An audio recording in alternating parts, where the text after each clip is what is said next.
crocus enjoying the birds' food. Do you see that down there? It's being cute, but it's eating all the birds' food. Now they are even scared to come. They have been emptying this container every night.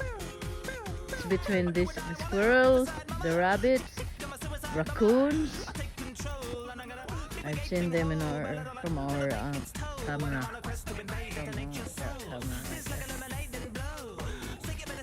So tonight I'm going to put the feeder in the house because I left it. I was wondering why I just refilled it like all the way to the top. The next morning it was empty. I was shocked. Then I looked at the footage of the camera.